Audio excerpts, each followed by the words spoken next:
अस्सलामुअलैकुम नाज़रीन, JN news HD के साथ मैं हूं नाइला भट्टी। नजर डालते हैं आज की अहम खबरों पर।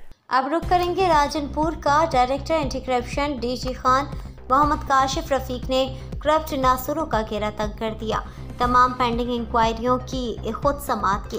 Director general anti corruption Punjab Rai Manzoor Nasir की हिदायत पर आवाम को इनकी दहलीज पर इंसाफ मुहैया करने के लिए मुजफ्फरगढ़ और लिया पहुंच गए। मजीद जानते हैं अपने डिप्टी ब्यूरो चीफ मलिक नज़ीर अहमद की इस रिपोर्ट में।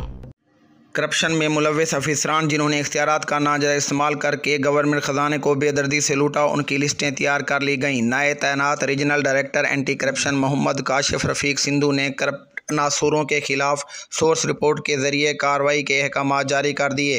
Director general anti corruption Punjab Rai Manzoor Nasir की खसूसी हिदायत पर अवाम को उनकी दहलीज पर इंसाफ की फौरी फराहमी के लिए director anti corruption Kashif Rafiq ने लिया मुजफ्फरगढ़ का विजिट किया। तमाम पेंडिंग इंक्वायरियों को फौरी समाअत के अहकाम जारी किए। Personal staff officer Shamsher Iqbal Gurmani का कहना था, डायरेक्टर एंटी करप्शन मुजफ्फरगढ़ लिया के बाद राजनपुर का भी विजिट करेंगे। तरक्याती कामों में करप्शन खुर्द बुर्द की निशानदेही की दरखास्तों पर खुद साइड विजिट करेंगे। Assistant director technical Umar Abdurrahman और तमाम टीम के हमरा क्वालिटी क्वांटिटी को भी चेक करेंगे। Director anti corruption Kashif Rafiq का कहना था, करप्शन के खिलाफ जहाद में सहाफ़त का अहम किरदार रहा है।